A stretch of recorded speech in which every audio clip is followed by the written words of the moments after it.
What is up, people? I'm Garrett Johnson, and you're listening to Consider Before Consuming, a podcast by Fight the New Drug. On this episode, we sit down with Crissy Outlaw. Crissy is a strong individual. She's been through a lot in her life. One thing that she experienced at a very young age that no child should have to experience was sexual abuse. Crissy's experience with childhood sexual abuse reinforces a stat that we found published on the U.S. National Library of Medicine website, which states that 66 to 90% of women in the sex industry were sexually abused as a child. We've included a link with this episode showing that study. During our conversation, we also talk about how pornography perpetuated false expectations in her life, the average duration required to film a scene in her experience, some of the coercion that she experienced while in the industry, why she decided to transition out after 7 years, and what she's up to today. We hope you enjoy this episode of Consider Before Consuming. We feel fortunate to sit down with you, and I guess, can you introduce yourself first of all? I am Crissy Outlaw. I was in the porn industry for 7 years. I got out in 2006, and it was because of my faith. I quit. I didn't go back. I didn't take any more money. I had a website that made a lot of money, and I just told them to keep the money, and God took care of me, and he put people in my life all along the way to help me get my first job and all that kind of stuff. So you were in it for 7 years, and if you don't mind me asking, how did you end up in that industry? Was it a sudden decision or something that transpired over a period of time? It was a period of time and a bunch of circumstances. So as a child, I was sexually abused, which is very common for sex workers. I do work with women who've come out of the industry now, and I don't know anybody who wasn't sexually abused as a child. How many, if you just had to put a rough estimate, how many women do you know when you say that none of them weren't abused? I have. About how many? When I worked at Treasures, I probably had talked to, mentored maybe 20 women. Okay. And then now on my own, in Houston, we have a large amount of women who come out and then go back in. So with that, I would say hundreds of ladies that I've worked with. And all of them have been sexually abused. Yeah, as a child. I don't know any that haven't. I was sexually abused when I was only 4 years old. And then after that, it just seemed to be like a pattern. Different people, different situations. And I felt like I felt like something was wrong with me. Like, how do I keep drawing these people to me? I thought it was something I was doing. My dad was very religious, and he said that he taught me to be a virgin until you get married. But he was also an alcoholic, so he had rages. He wasn't a good example, of what a father should be. He was abusive to my mom, but he also would preach the Bible. He would go to churches. Not churches. He would go to bars and drunk and get in fights because he's sharing his faith. So if that gives you an idea. It's an interesting dynamic. Yeah. So, so growing up, he said if anybody ever touched me, that he would kill them. So just kind of shutting off the line of communication. Yes. A little bit, right? Don't ever do that if you're listening to this.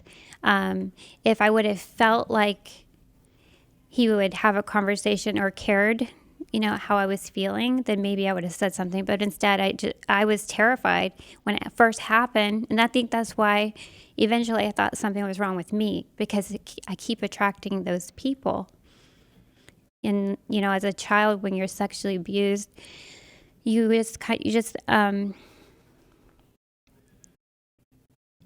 well, for me personally, I shut down. I wasn't inside of my body. It felt like it was happening to somebody else. And I think that that's how I coped with it.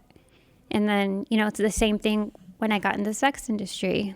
I learned the same techniques to cope with all of the sexual abuse or being in the industry. So you've helped a lot of people, right? And fast forwarding to today, from the time when you were young and then going through the sex industry, did you ever think that you would be helping, maybe in the middle of your 7 years, at that middle point, did you ever think that you'd be helping other people? No. I thought I would be dead before I was 40 years old. Actually, before I was 30. We kind of laugh about that. Like, as you said that, you kind of chuckled, but was that a sincere thought? I was very suicidal. I had tried to kill myself many times. I didn't think that my life was like worth living. I think, part of when I was in the industry, part of it was because I didn't feel loved. And then these people gave me attention. They thought I was pretty, things like that. That really... That created like a false connection. Yes, a false sense of love. So I didn't feel a lot of love around me growing up. And then whenever I started talking to different photographers, I was actually working in an office at the time when I got into porn. Well, I never thought that I would go into the porn industry. I hated it. I didn't want to. I guess the first time I saw it, I was a teenager, and I was living with my dad.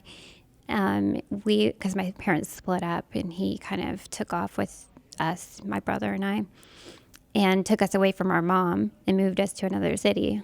And so that's the first time I saw porn. It was under somebody's dad's bed. So it was a magazine, or? Yeah. Okay. I was just curious because it's magazine. Changed so much. Yeah. There was no internet back then.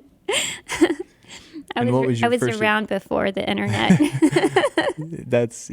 So was I. So that's okay. So I remember. What was your first experience like with it? Yeah, I remember looking at it, and it was like interesting to me because I've never seen an adult woman, how they look or any of that stuff. So it was interesting. And then I thought they were beautiful. And I don't know. I was just kind of, I don't know. It was like it's a secret because it's hidden. That's one of the interesting things about pornography, because a lot of people aren't having meaningful conversations about it.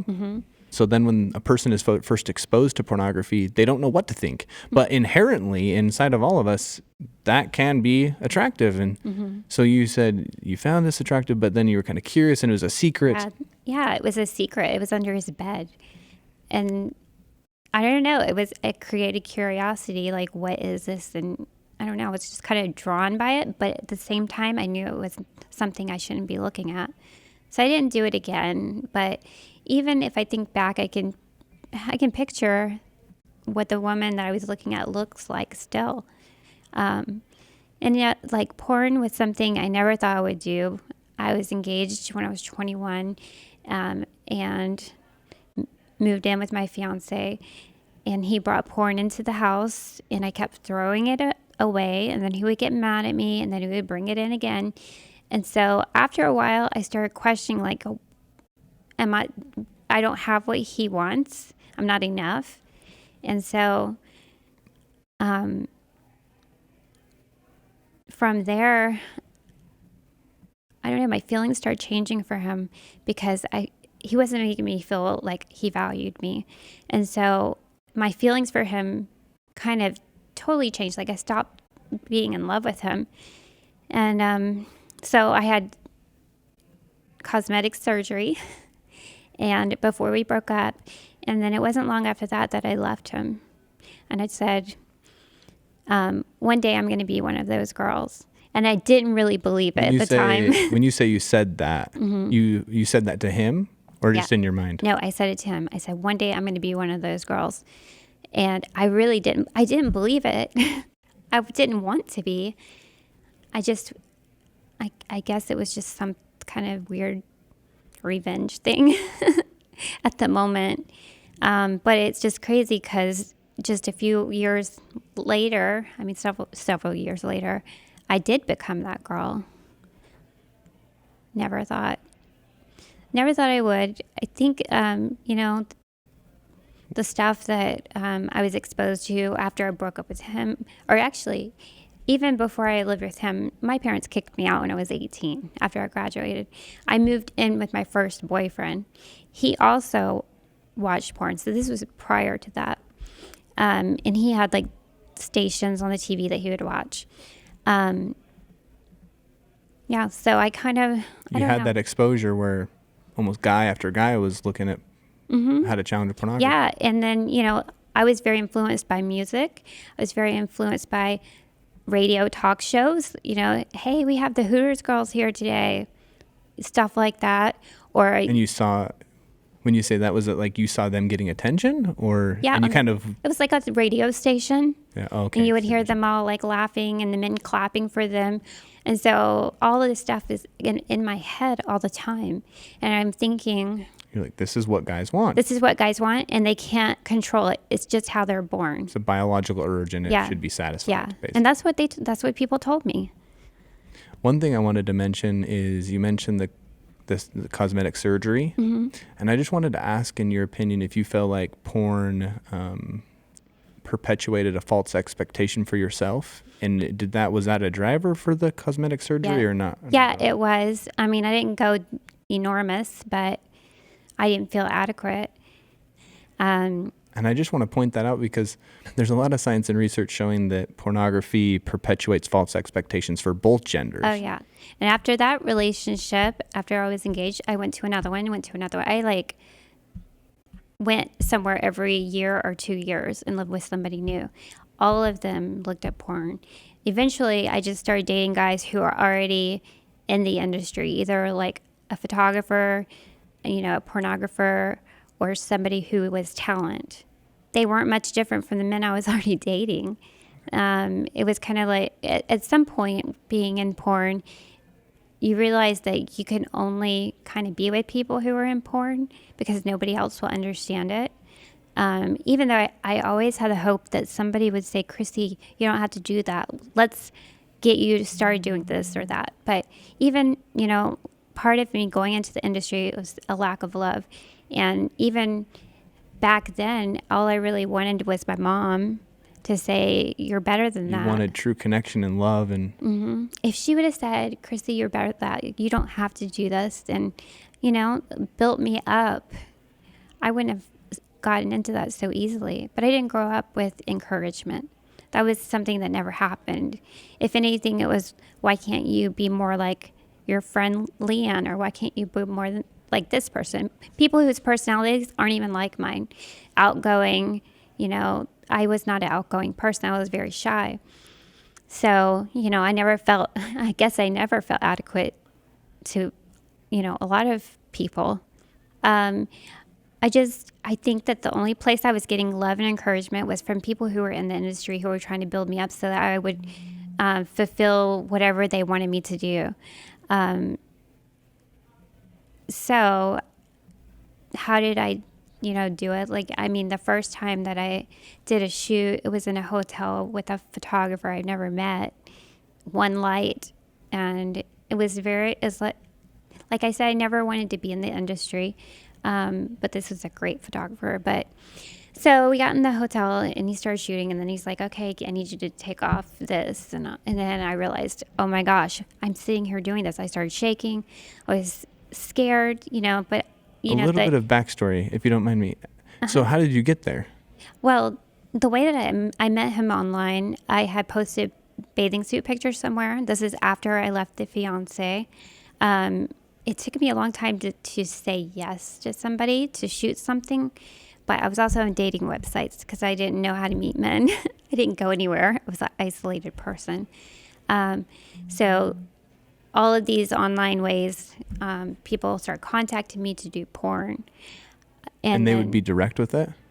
Like they're like, we want you to do pornography, or was it modeling? Sometimes they would say modeling, but other times they would be like, can you do topless, or can you do full nude, but we're not going to show, that.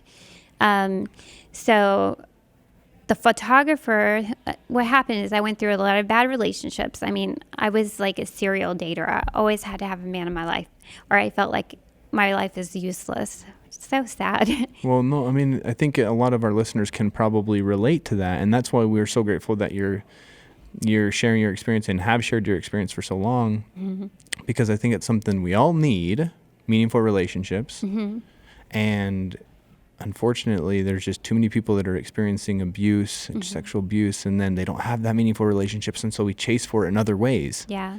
Whether it's, like you were saying, boyfriend after boyfriend, or whether it's connection with food or whatever it is, it's like we're finding these false connections. Yeah. And so I think we can relate to that. So you're going boyfriend after boyfriend, you were saying? Yeah. I always had to be with somebody. I mean, I was kicked out when I was 18 after I graduated high school. My mom and stepdad said I need to find somewhere to live. I have until October. And so I found somewhere to live with a boy.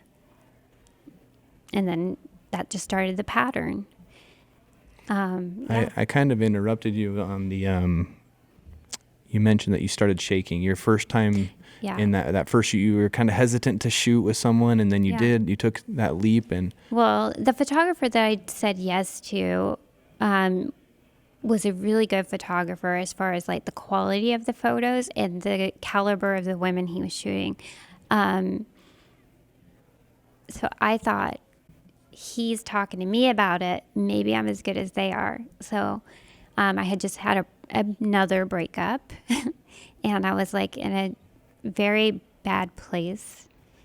But I had this photographer saying, I'll shoot you and we'll try to get your pictures in Playboy, because he submits to them and he has gotten people published before.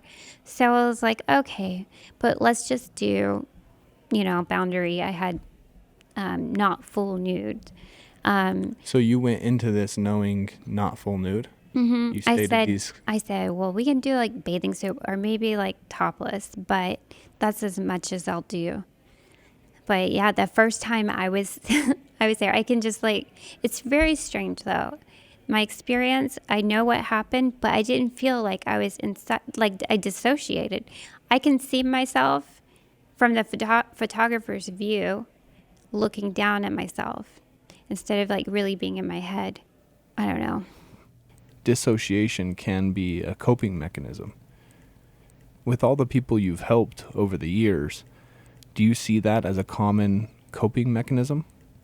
It is. There's a lot of different coping mechanisms. Some turn to alcohol or drugs or pills. Or for me, I dissociated. I learned that when I was a kid and that it worked. And so removing pieces of clothing and feeling like I'm inside of my body was too hard. It's too challenging.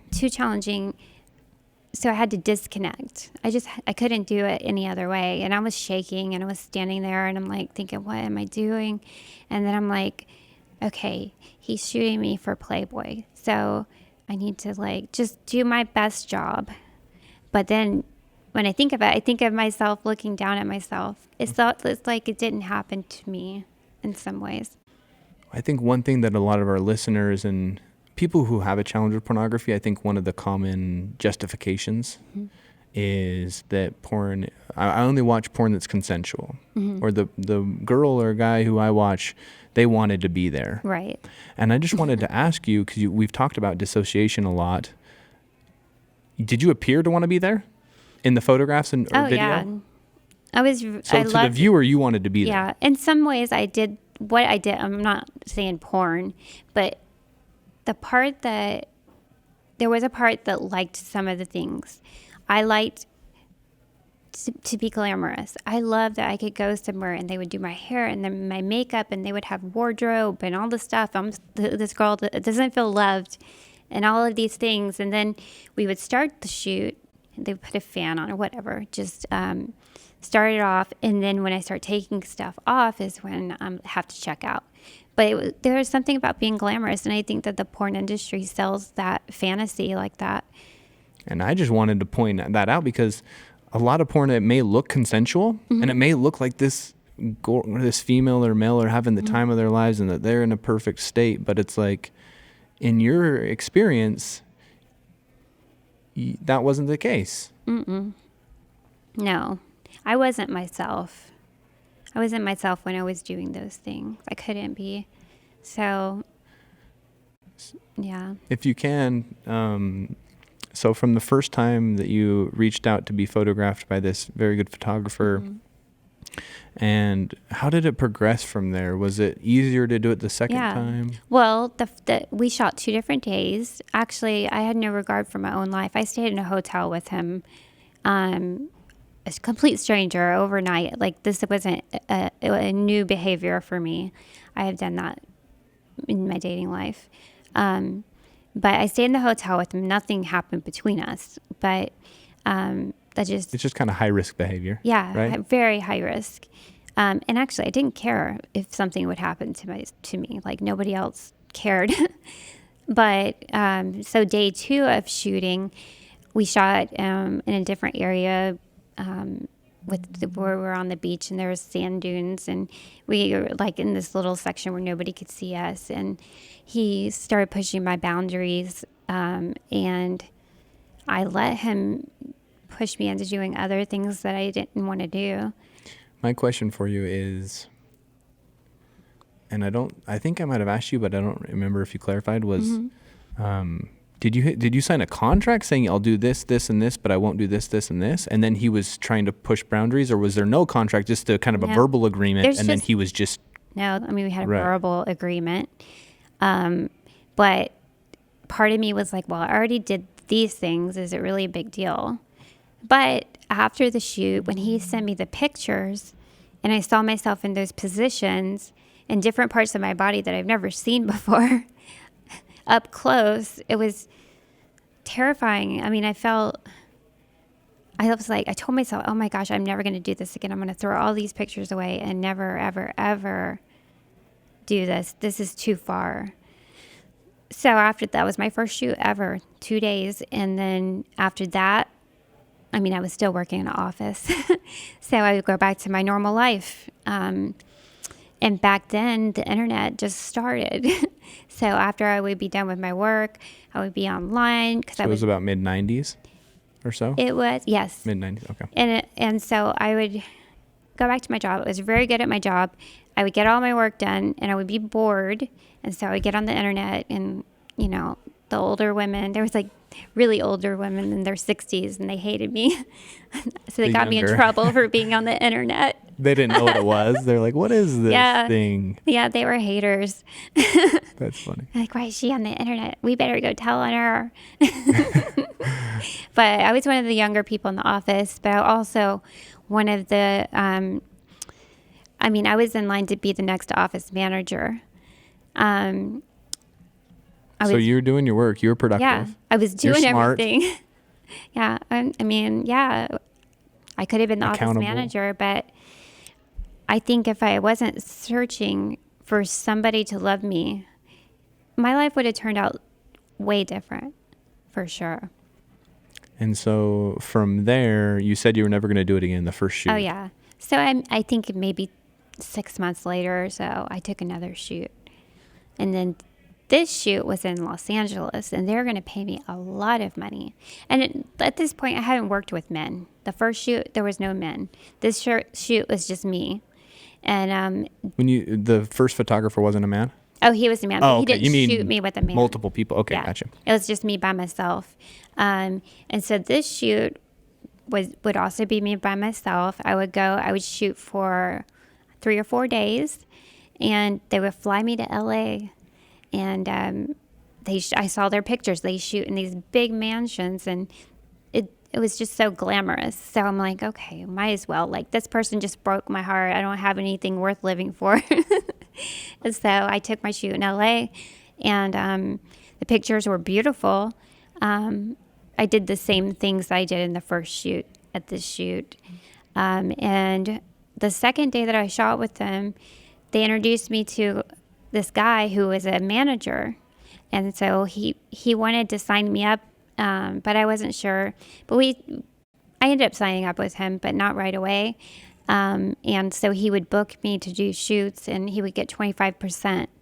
And, I kind of decided to go with him because I heard so many horror stories from about other managers. And this manager was one of the legit ones. Like, he was somebody who, kind of, he didn't want his girls to get hurt. He would scout out, different, making sure that the other talent, I guess, other actors or actresses were going to be stuff that fell in your would-do list, like yes, okay list, kind of? Exactly. Yeah. He did his part to investigate? Mm-hmm. He did his best. He was a very nice person.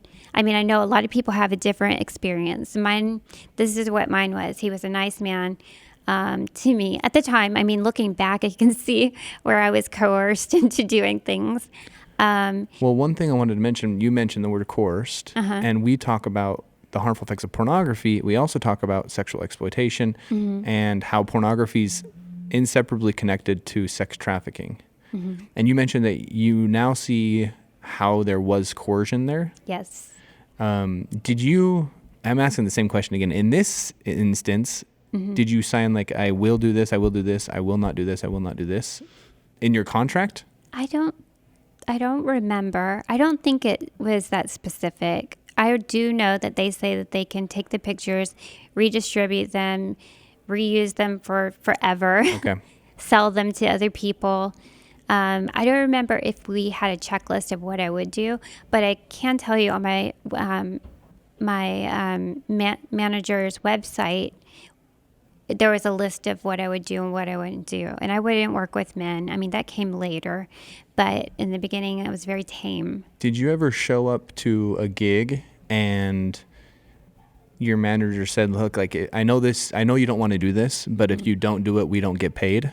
Did that ever happen, or no, insinuation of that? His tactics were way different. He came across as a nice guy. Like, Crissy, if you don't want to do that, I won't book you for that. So, I mean, I thought that he cared about my well-being. And the girls that he booked, he wasn't one of those managers that has everybody. He doesn't book everybody. He was very particular with what the girl looks like and all that. And the girls that he booked did less than I do, most of them, or that I did. So was there a point that you felt like he crossed the line, or that he... Well, this is what happened. There was, so for example, there was one shoot that I did, and it was just like, it was one of those shoots that's not glamorous. And so I usually didn't take those shoots because I had control. That's not how it is now. But back then I could say no to something and no problem. But this shoot was for a big company, but their kind of porn, and it was solo girl porn. But their kind of porn, their company was, everybody wanted to work with them because it's going to look good for them. It's going to be shot. Well, it was kind of, it wasn't really glamorous. It was just like, it was just a guy with a camera, with a recording me video. So I got to that shoot and I was by myself, and then he started asking me if he could touch me and do other things with me. And I felt very vulnerable. And he's like, I'll pay you more money. And I let him do it. I didn't know how to say no. And so I let him do those things. And then when I left that shoot, I told my manager, I'm like, I will never, ever shoot with them again. And I didn't. So I think that I think my manager may have booked me with this person that he works with all the time to test my boundaries. And because I found out later that there are girls that work with this man one-on-one and they do those things. So I think it was a test to see. It was a strategy. Mm-hmm. Very clever, right? And I told my manager I will never shoot with him again. That was not okay. And was your manager present for that shoot? It was just me and the photographer. Usually there's a person that does a microphone or does lighting or something like that. This was just a camcorder and a guy. And, it wasn't even the same quality of the stuff that he usually shoots. So I think it was a setup to see what I would do, what I would let him do. And if and for my manager to find out if he could book me for things like that going forward. And did you talked to your manager about it? You said, we're not going to do that anymore. Yeah. And he was like, I can't believe you did that. But, years later, I found out that many of the girls, we had several girls from Czechoslovakia that would come to the U.S., and some of those girls would do shoots like that. Have similar experiences? Yeah. Interesting. Yeah. So did you continue with this manager throughout your entire time in pornography? Yeah, I stuck with him. I mean, at the time I felt like he was the best one. It sounds like he did a good job in the sense of he was strategic. Yes. Very calculated, it sounds like. Yeah. So I can understand why you thought that. And one time I had a breakup with a boyfriend, and I was living in Las Vegas for 3.5 years. When I was in the industry, out of the 7, I lived with an abusive man. And we actually worked together doing porn. But I had broken up with him. My manager said, you can just come stay with me. And yeah, he pushed the boundaries too.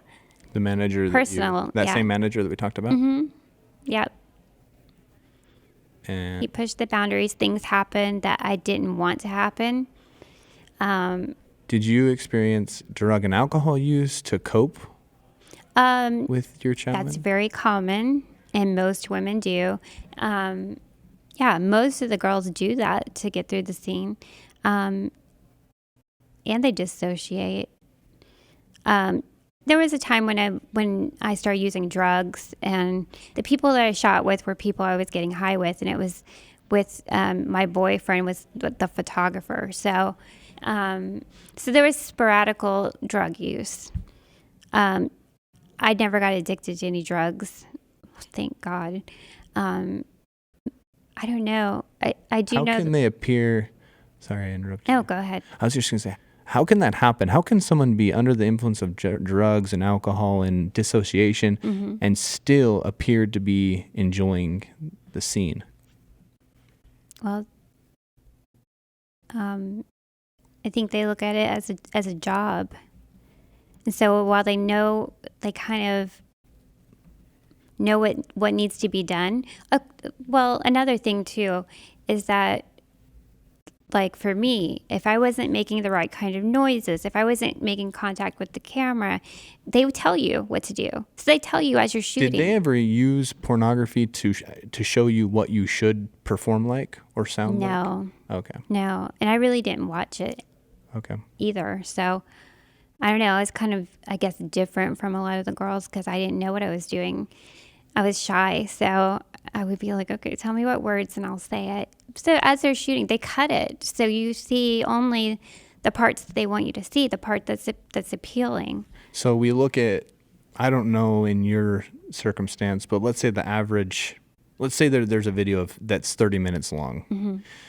How long do you think it took to shoot that video? It can easily take 2 hours. And if you're working with somebody else, if you're working with the guy and there's issues, he's having issues, it can take a lot longer.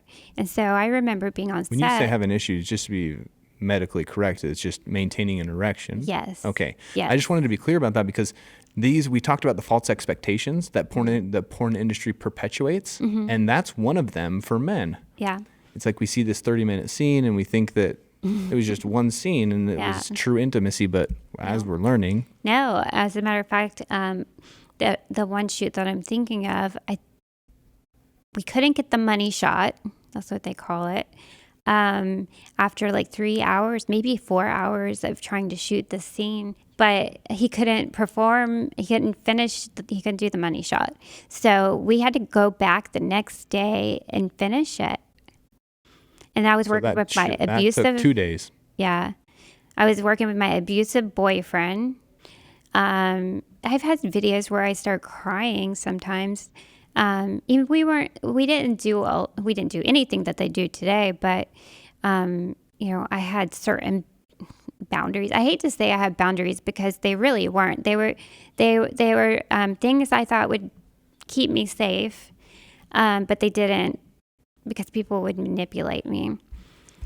One thing I wanted to mention was I just listened to a podcast recently, and this particular podcast, I won't mention which podcast it was, but the person was investigating the porn industry, and he talked to someone who used to be a producer, and the producer said that porn hasn't changed much. This person was from the 90s and early 2000s, kind of before internet came along and really changed the porn industry.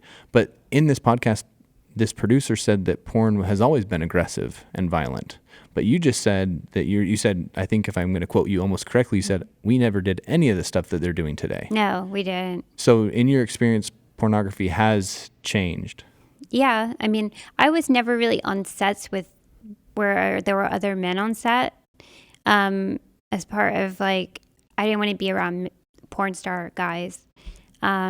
But there was a few times where it happened, and then I would tell my manager, don't book me. And when you say it happened, like violent or aggressive, or no, just that just would things be, that were against you. Yeah, things that I didn't feel comfortable with. I didn't want. So there was one shoot in particular. We're shooting a scene that's a giant house on that's marble spirals staircase, and there were other men preparing for their scene that was coming later, watching me with my boyfriend. Okay.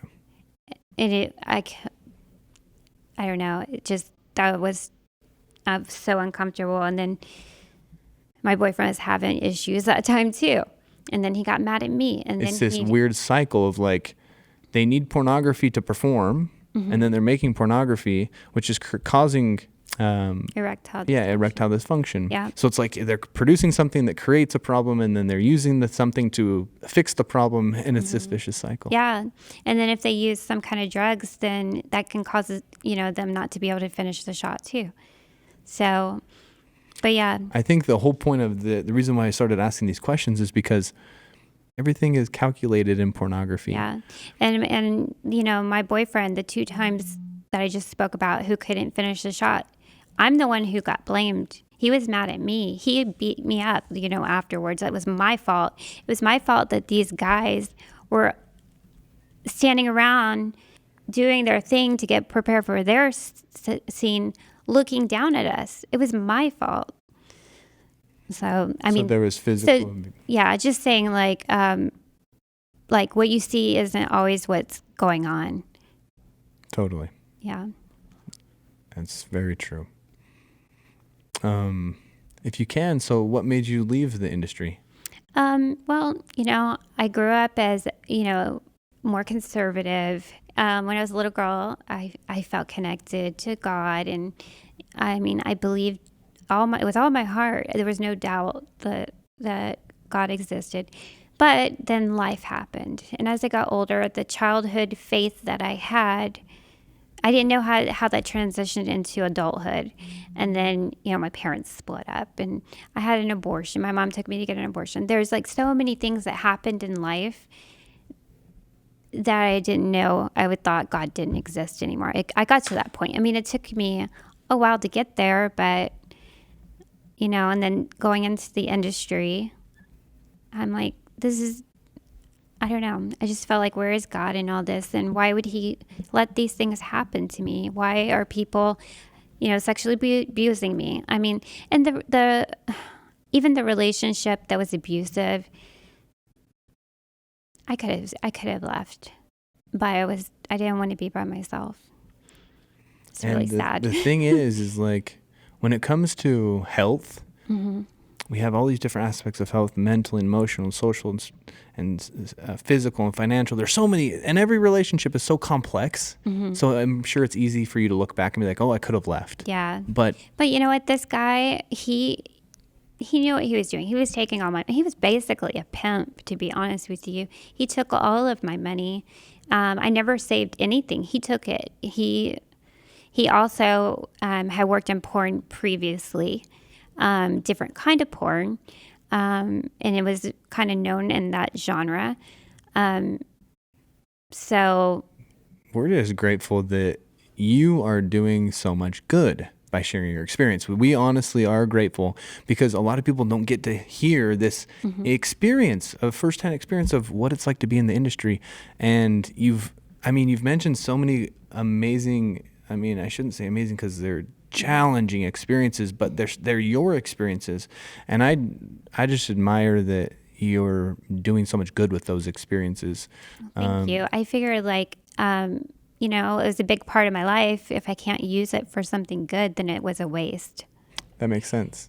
You were kind of mentioning how you left the industry. Mm-hmm. Can you talk to that a little bit more? So, I had a childhood phase, and then everything went wrong. The last guy that I dated while I was in the industry, we didn't work together like the boyfriend before. And I think we started dating right after, like a year after that abusive relationship was over. So this guy, he was a mainstream movie, not like porn, movie star. He's not really a star. He's an actor. Actor, that's the word. He was an actor. Stuff. Yes, he was a stuntman, actor, photographer. He did everything because in LA, that's what you have to do. You can't just be trades. An actor. Yeah, you got to do anything they run for coffee or whatever it is. Yeah, so he seemed very normal. We were together for a year. He had a son, so I always wanted to be a mom, and I liked that, even though it took his kid a long time to tell me he loved me.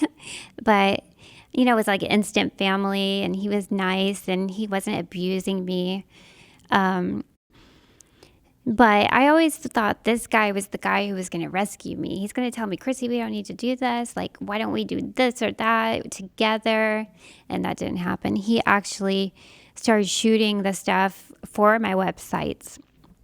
He became a part of it. And when he couldn't, we lived together, but when he couldn't make his bills, I would reach out to other people who need a photographer and get him some, business with these other, what am I trying to say? You just make connections? Yeah, I would connect him with people who would hire him to be a photographer. And that was horrible. I mean, it's the worst feeling when you've worked for 7 years to become everything that a man would want in the hope of gaining love. And then when he starts shooting other women, his friends would come over and they would go in the office and he would show him all of these pictures of these beautiful women. And then the cycle. It's not just me. Over. It's not just photos of me. It's of these other women. I knew he was attracted. And so we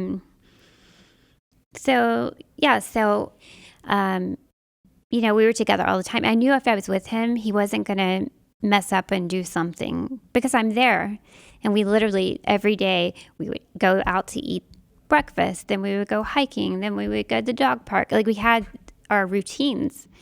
But there was right before we broke up, and the reason why we broke up, he had gone out of town without me to work on a film, mainstream film, not porn. And he called me one night really, really late, and I heard music in the background, and I knew he was at a strip club. He denied it. He was drunk. He denied it, said, no, I'm at P.F. Chang's, and it's like 2 o'clock in the morning. I'm like, yeah, whatever. I didn't believe it, but it created this feeling inside me of betrayal trauma, right? Yeah. I'm not putting words in your mouth. No, it did.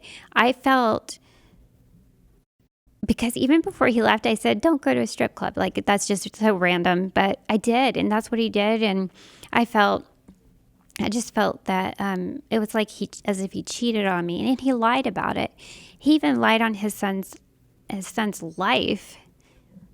So I knew, though, that night, I just kind of hung up the phone, sat on the kitchen floor crying.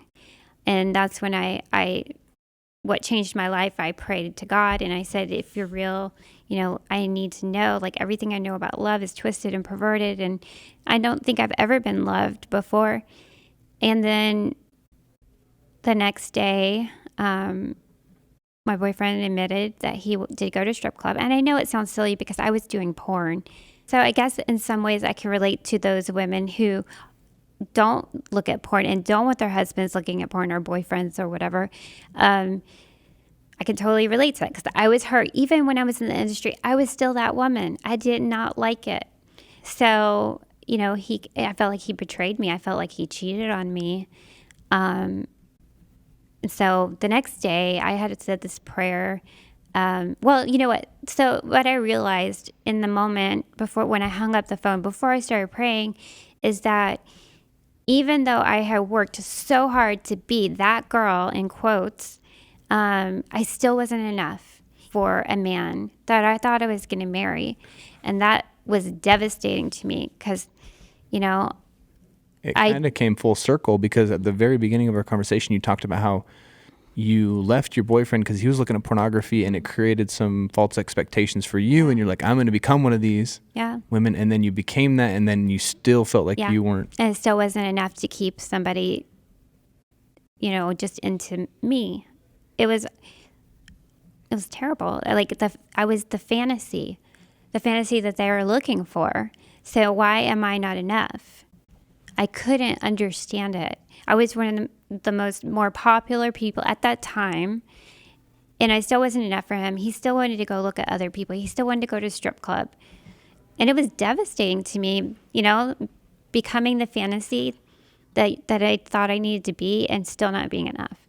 So what happened after that? So what happened, I went to where he was shooting. It was in a different state, so I had to travel there.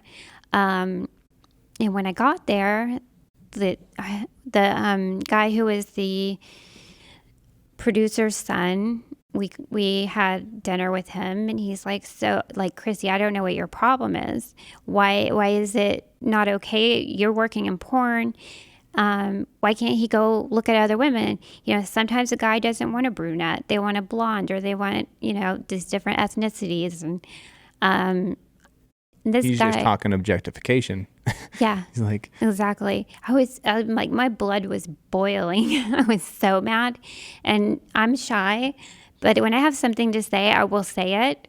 And this man's married. He has like 4 kids.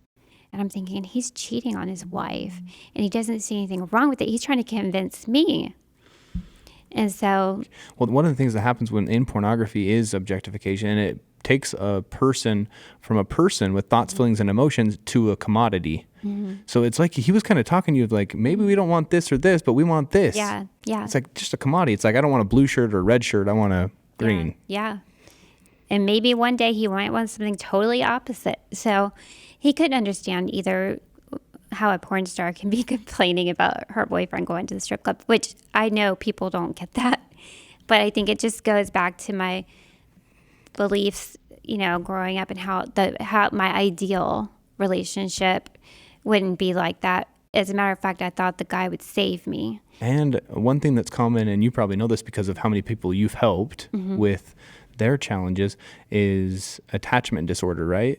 Because that's kind of what you were missing, is like this true meaningful connection, true meaningful relationships in your life, and you're kind of chasing that forever. And I was always in these relationships where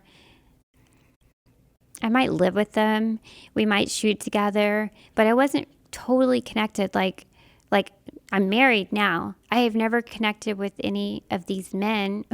How many men? I don't even know. I've lived with so many. Never connected to them like I do my husband. So there was sex but zero intimacy, it sounds like, right? Like not true physical, meaningful relationships. Yeah. Well, how did you get to that point? Because that's a hopeful story. Yeah. The fact that you came from that and then you have all these... Yeah. So I went to where he was shooting. We had that little argument. We had a fight, a really bad argument. Me and the director's son. I made him really mad. He kicked us out of the room. Good for you. And I'm like the shy one, but I couldn't. I was so angry that, whenever I get angry, sometimes I can't control what I say. So my boyfriend was really mad at me. Like, you're going to get me kicked off of this project. I'm like, I don't care. You need to go home anyway. Where was I going with that? Oh, well, what happened? So one day, he introduced me to everybody on the set. He's like, come on to the set with me. And so I went there with him, and he introduced me to people. And, we hung out. It was mostly guys on the set. I don't remember seeing any women. But there was a moment when he was being shot, and one of the guys he introduced me to started talking to me, and he's like, so Crissy, what do you do for a living? And that's not something I talked about in real life. So I was just like, oh, I'm a model. And he's like, well, what kind of model? I was just like, oh, like men's catalogs and car magazines. And I could tell that he wasn't quite believing me because he kept, what else? What else? Kept digging. Yeah. Like he was looking for a specific answer, maybe? He was. And I started realizing that he wanted, he knew something. So, and like I said, we didn't tell people in our real life, except for my boyfriend's, a handful of friends that he would email photos to. So eventually I just said, oh, I do porn. And he's like, Crissy, like, I already knew that. He said, before you even got here. And this was humiliating to me because we didn't share this. He said, before you even got here, your boyfriend has been talking about you and showing your pictures to everybody. And it was weird because even though I'd been naked before, I felt so much more exposed at that moment, knowing that everybody has seen, everything on me, about me. And that my boyfriend is treating me like he doesn't really love me. Because what my ideal of what love wasn't that. My idea, when the right guy comes along, is that he won't look at my porn. He won't have any interest in it. And so, so I knew, too, it was validation that, yeah, he's not going to be your husband. And so I felt humiliated. And he said, Crissy, you don't have to live that kind of life, and you can be free from it. And, he gave me a little bit of hope. Oh, he was encouraging you? Yeah. Oh, cool. He was giving me some hope. And then he mentioned, like, do you believe in God? And then I said yes. So I knew that was my sign that God was real, and he heard me, and he was listening to me, and he was there. And so we went outside. He asked me if he could pray with me. I was like, yeah. So we went outside, we prayed. And from that moment, I left the industry. I didn't do any more shoots. It's really not worth the money. And I can tell you, the women that I work with also know that. That's why they're leaving the industry. And you know what? The women who are in it, who are saying they like it, it's because they're selling it. They have to say that. Yeah, I listened to a podcast recently, and the person was in the industry, and she was saying that on social media, she can't be herself on social media because it's all part of the act. And people don't want to know your true emotions when they're just trying to objectify. You'll kill the fantasy. And like, a lot of times they do like behind the scenes video, and they'll be like, hey, Crissy, tell us what you love most about, this shoot or whatever. And we just tell you what you want to hear because we're selling the fantasy. There's a reason why they call them actors and actresses. Yes. Well, Crissy, you are an example of a person that has gone through so much. You didn't have the connection that you deserved to have as a young child. And today you're married. Yeah. I've been married for 6 years. And that's amazing. And I run a support group with women who've come out of the sex industry. And then I travel and share my story. I speak for myself and all of our listeners when we say thanks for sitting down with us today and having this meaningful conversation. Yeah, thank you for having me. Thanks for joining us on this episode of Consider Before Consuming. Consider Before Consuming is brought to you by Fight the New Drug.